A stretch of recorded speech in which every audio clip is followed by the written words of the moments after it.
Tout commence par le mercredi des cendres. Les fidèles de l'Église catholique, tout recueillis, vont se faire appliquer la poudre.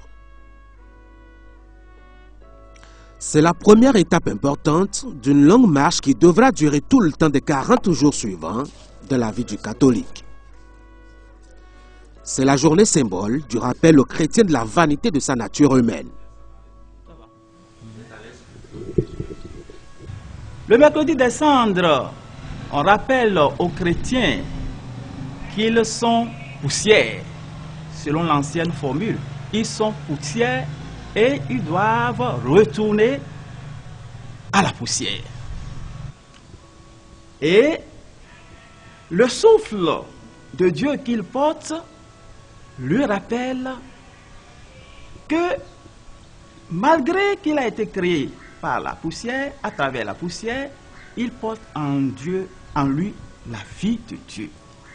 Cette vie de Dieu l'attire vers le haut.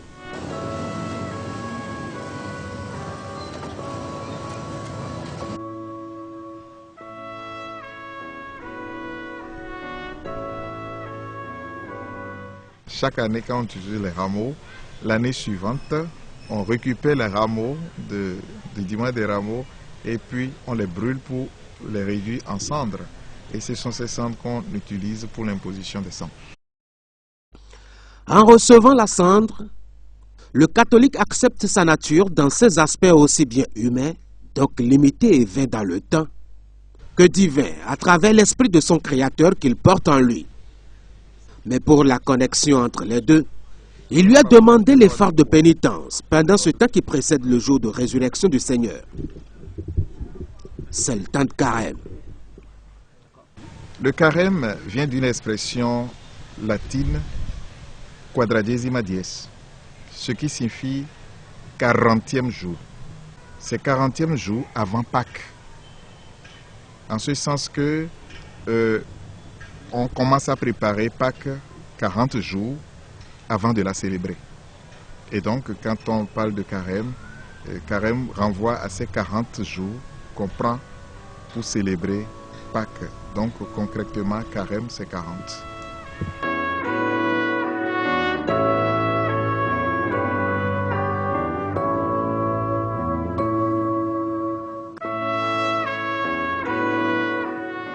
Quarantième en pensant aux 40 ans de la marche au désert du peuple d'Israël.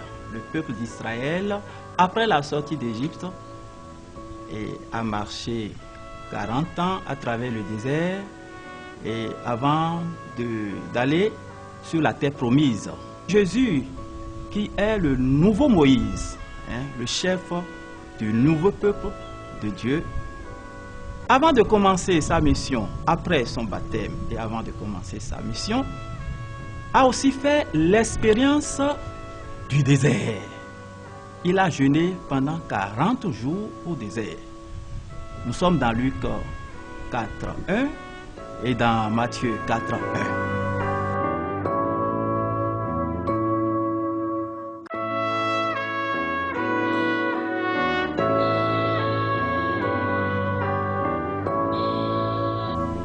Et quand nous comptons du mercredi décembre au samedi, donc la veille de Pâques, nous n'avons pas 40 jours. Nous avons 46 jours. Nous avons 46 jours. Et pourquoi 46 jours au lieu de 40? En réalité, depuis le temps apostolique, le temps des apôtres, on célèbre chaque dimanche la résurrection du Seigneur. Donc chaque dimanche est considéré comme la Pâque hebdomadaire. Et ce jour-là, c'est un jour de fête. On ne peut pas jeûner.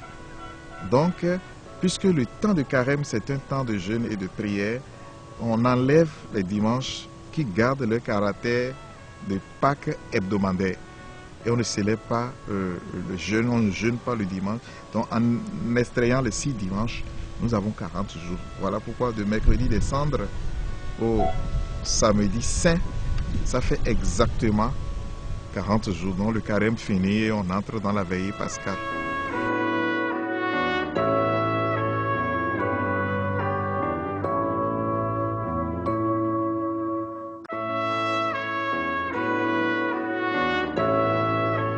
jeûner, prier, ça ne signifie pas carême. Il faut même déjà corriger parce qu'il y a des personnes qui disent « je vais consacrer cette journée à faire carême » et quand ils disent ça, en réalité ils entendent jeûner pendant la journée. Le jeûne c'est une chose, le carême c'est une autre chose. On ne peut pas dire que je prends une journée pour faire 40 jours, c'est pas possible. Et puis il y a même quelques fois, par abus de langage, quand on veut parler des musulmans, du jeûne de Ramadan, on parle de carême, ce n'est pas la même chose. Les musulmans font le jeûne du Ramadan, ils font le Ramadan et ils ne font pas le carême.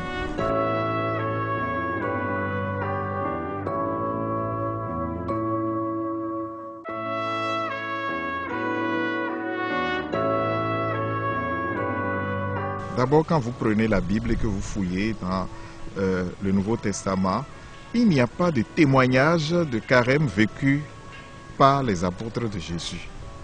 On peut retrouver des éléments qui nous montrent que les apôtres se réunissent avant une mission particulière pour prier, pour jeûner. Le carême est venu très progressivement. C'est d'abord avec les pères de l'Église que nous avons eu des essais de préparation de Pâques. Et en année 195, donc au IIe siècle, avec Irénée de Lyon, on consacrait 2 jours pour préparer Pâques et on jeûnait pendant ces 2 jours-là. C'est le vendredi que nous appelons aujourd'hui vendredi saint et le samedi avant Pâques. Dans ces 2 jours-là, on jeûnait pour préparer la célébration de Pâques. Et surtout, c'était pour préparer les catéchumènes qui vont être baptisés dans la nuit de Pâques et pour les préparer à célébrer leur baptême.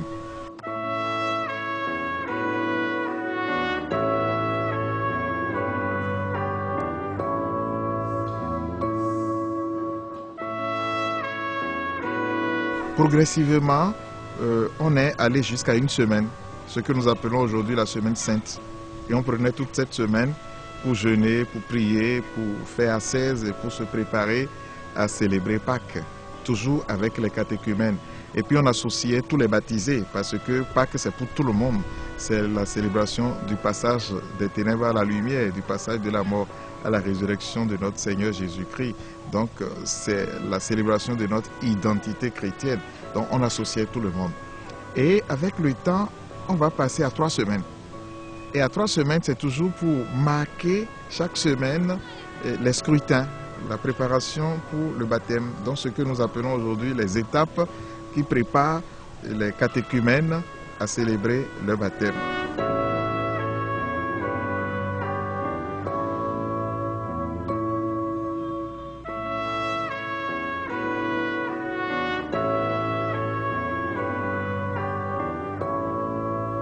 Très progressivement, on va arrondir ce temps de préparation à 40 jours.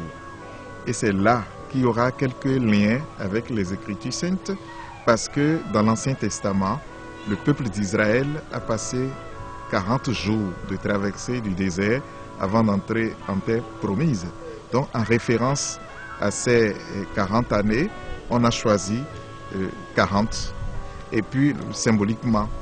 Et aussi, il ne faut pas oublier, avant de commencer sa mission, après son baptême dans le Jourdain, Jésus a été porté par l'Esprit dans le désert où il a lutté contre le démon, il a vaincu les tentations du démon. Donc avant de commencer sa mission, il a fait 40 jours de retraite au désert. Et donc, en référence à ces 40 jours, on s'est dit, voilà, on peut arrondir le temps de préparation de Pâques à 40 jours. Pendant tout ce temps, le croyant est appelé à jeûner impérativement sur 2 jours, le mercredi des cendres au début et le vendredi saint, le jour de la passion du Christ. Mais entre ces 2 extrémités, il est attendu de lui d'être le modèle que le Seigneur a incarné dans ses gestes et faits jusqu'à sa mort sur la croix.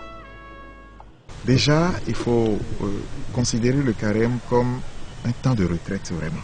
Jésus s'est retiré au désert pour prier et pour préparer sa mission. Donc nous allons faire comme lui. De la bière bien frappée. Non, pendant le carême, je m'abstiens de la bière bien frappée. J'aime du yaourt. Pendant le carême, je m'abstiens du yaourt. Et tous ces efforts-là que je m'impose constituent ce qu'on appelle effort de carême.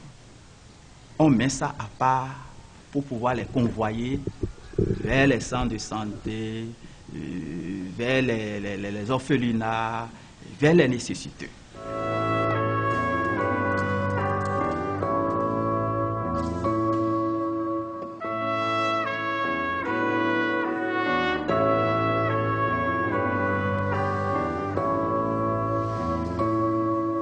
Les gens sont impactés de maison de nous et ils souffrent de faim, mais nous vivons de bombance.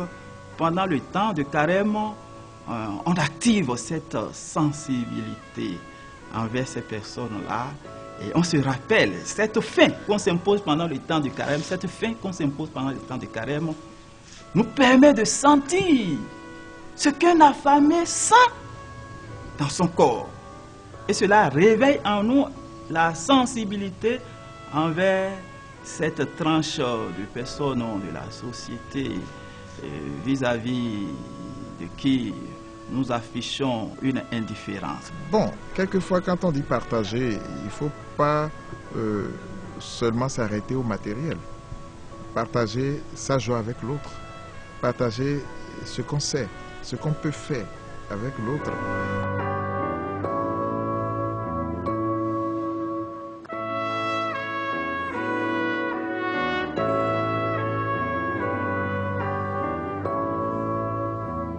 Quand nous disons prière, c'est prier en entrant en communication avec le Seigneur. C'est dialoguer avec le Seigneur. Et Jésus nous l'enseigne. Quand lui-même, tout le temps que sa vie a duré, chaque jour nous le voyons se retirer et prier. Et Jésus nous a enseigné la meilleure prière qui est le Notre Père. Une prière qui nous permet de nous reconnaître enfants de Dieu, de reconnaître Dieu et de nous reconnaître un frère parmi les frères. La prière n'est pas incantation. La prière, ce n'est pas de l'hystérie communautaire. La prière, c'est le silence. Le temps de carême, c'est un temps approprié pour aller sur les sites de pèlerinage, pour aller prier en groupe ou essayer d'augmenter sa piété, de faire des exercices spirituels.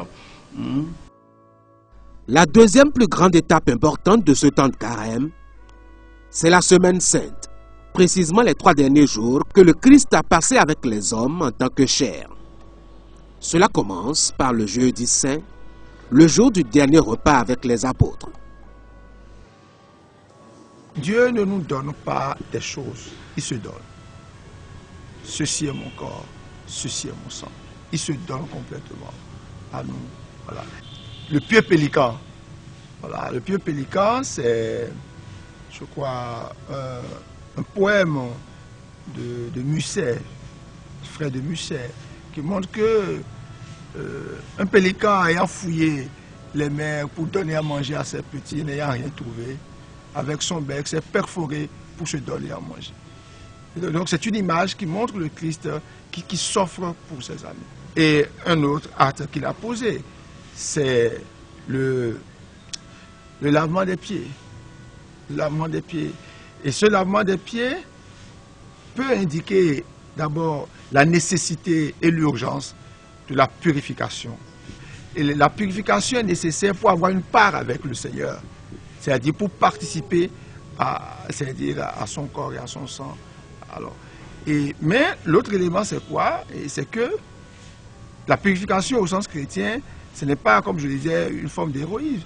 C'est-à-dire, c'est laisser le Seigneur nous purifier. Laisser la grâce du Seigneur vivre en nous, nous renouveler de l'intérieur.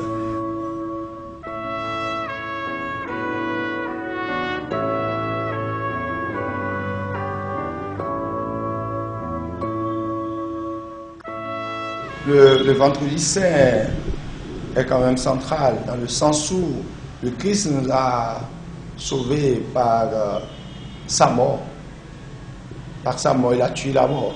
Et il nous a sauvés par sa mort. Et là, nous avons le grand chemin de croix.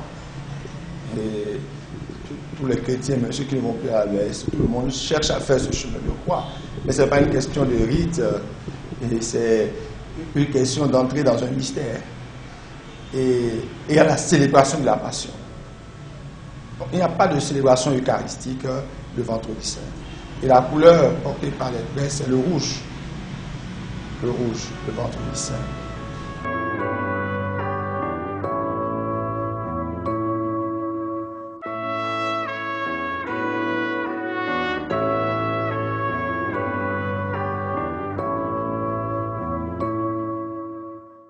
Le chemin de croix, ce jour-là, est d'une grande nécessité. Nous vivons avec le Christ le chemin par lequel il est passé pour nous sauver. Lui qui est le chemin. Voilà. Donc le chemin du don de soi, de l'abandon total. Au début de la célébration, les prêtres viennent et sont consternés à même le sol, dans le silence. Il n'y a pas de chant d'entrée. C'est le silence total. Et les chrétiens, les fidèles laïcs sont à genoux. Les ministres sont consternés, couchés, en signe d'adoration. Et la fin de la célébration, il n'y a pas de renvoi non plus. On retourne sans, il n'y a pas de chant de sortie. C'est le silence. On retourne dans le silence. Quelque chose est advenu. Il y a quelque chose de grand qu'on ne comprend pas. Comment Dieu peut-il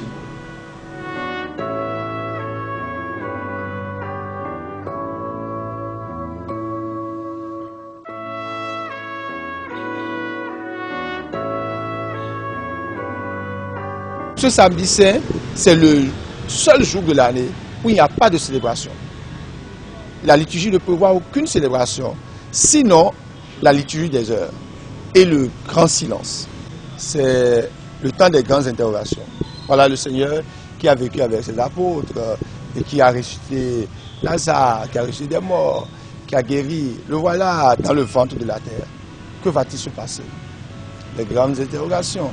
Et sa mère. Sa mère, et vous imaginez une mère qui voit son enfant, son fils unique mourir ainsi. Et ce fils dit qu'il est le fils de Dieu. Que va-t-il se passer? C'est le temps du silence, c'est le temps des grandes et des graves interrogations, et c'est le temps de l'épreuve du don. Parce que là, on se dit, est-ce qu'il va ressusciter? Est-ce qu'il va ressusciter? Est-ce que tout finira ainsi, avec la mort? Et cela rejoint aussi nos interrogations humaines, parce que vous voyez, la mort fait partie de notre existence humaine, et face à la mort, l'homme s'interroge. Où est Dieu? La plus grande consolation que nous puissions apporter à nos frères et sœurs éprouvés, ou par la maladie, ou par le deuil, c'est le silence de la présence. Être là, tout simplement, avec la personne, dans le silence.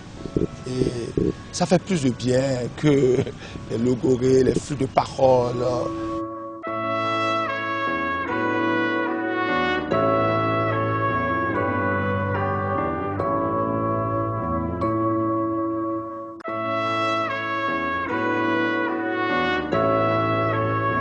Jésus n'est pas mort seulement pour les chrétiens, il est mort pour tous les hommes. C'est ce qu'on appelle la rédemption objective.